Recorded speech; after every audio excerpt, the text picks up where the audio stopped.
Ang luma at abandonadong bahay na ito ay makikita sa Barangay Poblasyon, New Washington, Aklan. Anong hiwaga ang bumabalot sa bahay na ito at bakit ito pinabantayan? Sa mga tanod, totoo ba na may nakikita ditong kakaiba?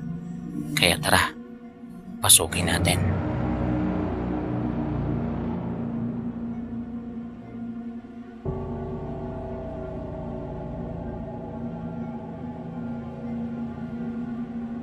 Ayan. Merong abandonadong bahay dito mga Kyo. Ayan, sa bandang likuran, malapit sa beach area ng Barangay Poblasyon. Ayan, kung alam niyo yung Andox mga Kyo, na sa bandang likuran po siya ng Andox. Ayan. So, katapat nito, itong napakagandang baybayin na ito mga Kyo. Grabe yung ganda. Yun no? Ayan, maalon lang mga Kyo. Ayan, medyo mahangin. Buti na lang nakadala ko ng mic. Ayan. Tapos, dito yung bahay. Ayan, dito, makikita natin sa bahay mga Kyo na nung mga panahon siguro na okay pa to, tinitirahan, ay maganda talaga siya. Wow, kita niyo naman yung design, no? May mga pa-diamond pa siya dyan. At itong bahay na itong mga Kyo, ay naging usap-usapan to guys, na pinabantayan talaga to sa Barangay Tanod kasi may mga pumapasok dito guys, mga estudyante, yan na di naman natin alam kung anong ginagawa nila dito.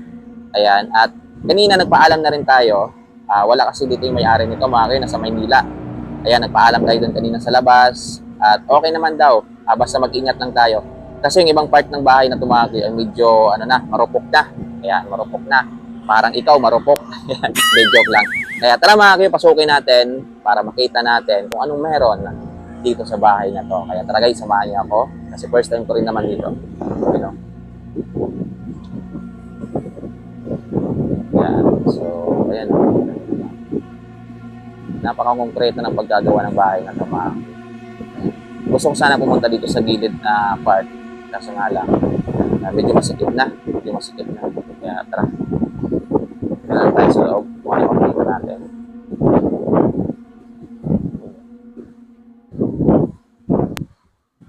Ito yung parang bintana nila mga kapatid. Ayan. Dami pala yung mga design ng bahay dati. No? Ayan. Ito parang, kung titingnan mo, para po siyang bricks yung design. Ayan. Tapos meron siyang tubo dyan. Ito mga kapatid, kanyang pintuan. Nagawa po siya sa semento. Ayan. Hindi po siya kahoy. At dito sa part na to mga Kyo, pagpasok ko pa lang kung mapapansin ninyo, hindi ko na pinaikot yung camera. Kasi sa bandang gilid, merong magjowa. Kaya para sa security na rin nila, minarapat ko nang hindi sila kunan. May mga nakabandalism na dito, may mga sulat-sulat na. So, ibig sabihin mga Kyo, marami talagang pumupunta dito. Ayan, no? May mga pangalan. Tapos dito, bawal. Ayan, medyo giba na dito mga Kyo. Tingnan nyo naman. Ito yung mga semento. Lalaglaga na. Ayan, dyan galing yan, no? Ayan, yung delikado. Yun yung siguro yung sinasabi rin kanina sa labas sa akin mga Kyo na mag-iingat kasi nga yung ibang part ng bahay na to ay ano na talaga, marupok na. Ayan, yung bandang kusina. Pasok tayo, mga Kyo. Ayan. So dito, ganda siguro ng bahay na tumaki, okay pa. Ayan. At yung bubong niya mga Kyo, iwan ko lang kung baka na-renovate na yan. Gawa po siya sa nipa. Ayan o. Ayan. Okay pa mga Kyo yung pintura ng bahay. Ayan.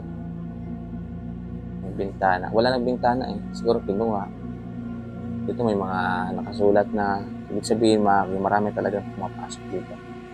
Mga estudyante. Ayan, mga sign na yan. Ayan. Dito, mayroon siyang hagdan. Mga Kyo. Dito muna tayo. Ayan, ano makikita natin. Yan, sa baba. Ayan. Merong hagdan. Kasi yung itaas niya mga Kyo, yun nga, gumuho na nga, yung itaas niya. Ayan. Itaas. Nakakatakot mga Kyo, baka mag-collapse ng ano na to. Ayan. Ito tayo. Ingat lang tayo guys. Kasi baka mag-collapse. At pati tayo mapasama sa pag-uho nito. Mga Q. Ayan. Oo, mga Q. Napansin ko lang dito mga Q, maganda yung pagkagawa ng bahay. Kita nyo naman yung mga finishing niya. Kaso dito sa taas, mga Q, wala siyang pintura. Pero ayan, napakapulido ng pagkagawa. Mga Q. Grabe. Lahat na nang dito mga Q ay gumuho na. Ayan o. Ayan yung mga semento. Laglag talaga. Kaya hindi ka na makapunta doon sa side na yon kasi wala ka ng apakan. Ayan o.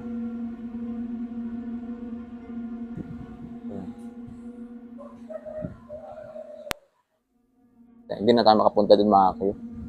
Kasi wala tayong madaanan. Kasi giba na yung dito. Giba na siya. Okay. Grabe, napakaganda ng bahay na to. Maliit lang si mga Q, pero maganda sa loob. Yan. Tapos ang maganda dito, nakaharap po siya. Ayan o, kita nyo naman. Yan. Maganda sana mga Q, makapunta tayo doon sa terasa. Ayan, makita natin yung baybayin talaga. Yan yung view na nakikita nila tuwing umaga pag gumigising sila. So, di ba mga Q, napakasarap. Yan.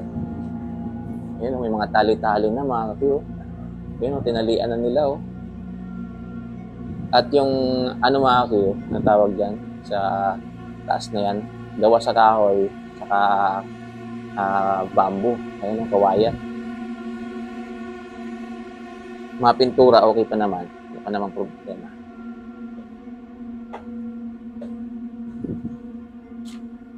Pinabayaan lang mga Q. Ayan. Kanina mga Q, kaya hindi ko dyan kinunan. Kasi merong dalawang nakaupo. Ayan, babae at saka lalaki. Kaya nilihis ko yung camera. Yan para hindi makita yung kanilang muka. Ayan. Yun. Ito yung kanilang lababo. Ayan o. Sirang-sira na talaga.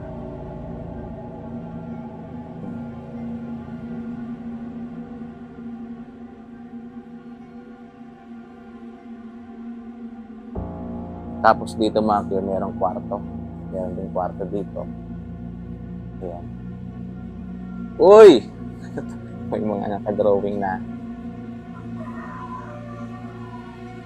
Tapos, ito mga Q, meron ditong condo. Alam na. Ayan. May nangyayari ng kababalaghan dito mga Q.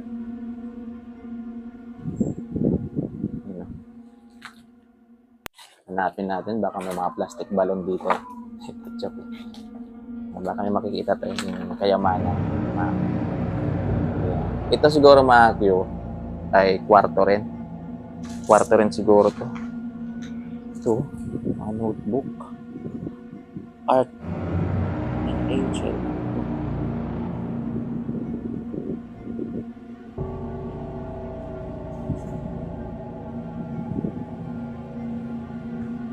Tapos, meron pa tong likod mga Q.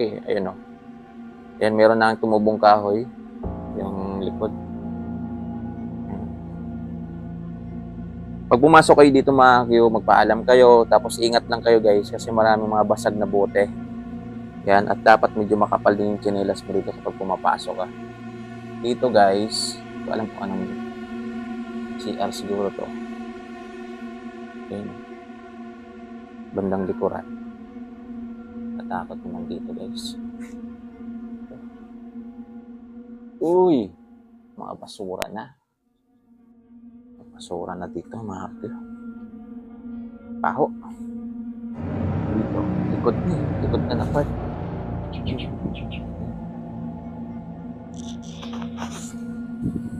Uy, may puting damit dito. Puting damit.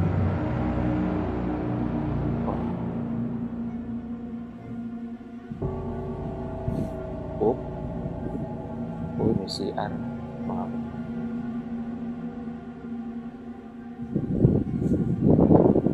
dito mga Q, meron din silang lababo pa. Yan, dalawa yung lababo ng bahay na tumago. Pero ito kasi nasa bandang likuran na. Dito, ito yung likod. Balik tayo. Takot baka mamaya may butas pa. Laglag tayo. Yeah. So, kita nyo naman yung bahay mga kuya. Yeah. Matagal ko nang gustong pasukin itong mga kuya. Kaso nga lang, hindi talaga ako makatsamba. Wala akong mapagtanungan. Yan. Hindi ako makapagpaalam.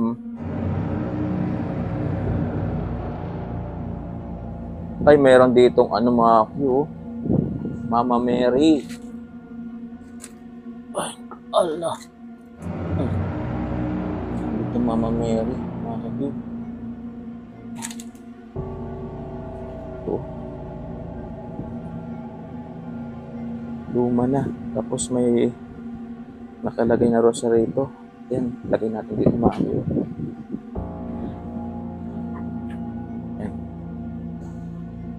Dito ka, para matakot yung mga pumapasok. Dito gumawa ng kulukuhan. Ito may mga posporo dito mga kyo. At dito malinis talaga dito. You know? So, dito kanina mayroong nakaupo. Dalawa sila.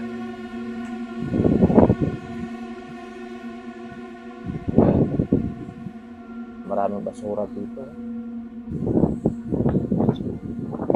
Yan, may mga ano pa, mga pantalon.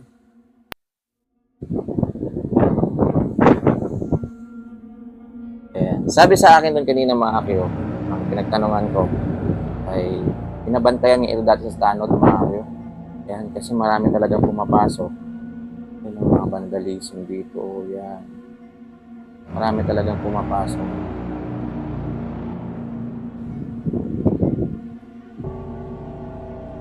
Ito, makadelikado dito. Dito. Baka may makita tayo mga akyo.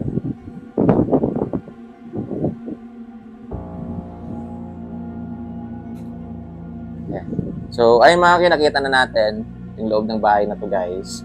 Ayan, sira na po talaga siya. Ayan o, sira na po talaga. Ayan. Pasok din natin. Kaya labas na tayo. Mga kasi napakadelikado. Nababaknak na kasi dito. Ayan, ito na lang yung hindi talaga kumukulaps. Dito kumulaps na siya eh. Kaya sa mga pumapasok dito, sa mga estudyante na pumapasok dito, guys, ingat na ingat talaga kayo ha, kasi ito baka hindi niya mamalayan, enjoy na enjoy kayo dyan, madadaganan na pala kayo nito. Ayan. Bigat yan. Ayan. Paglabas mo mga kyo, ganito, paglabas mo, ayan. Ayan, paglabas mo, mga kyo, beach area na po siya. Ayan, ganito yung makikita mo. Yan. Tapos, ayan yung bahay. Ayan. So, yun mga kayo, maraming salamat sa panonood. Ayan. Maraming salamat sa pagsama sa akin pasukin ang bahay na yan mga kayo.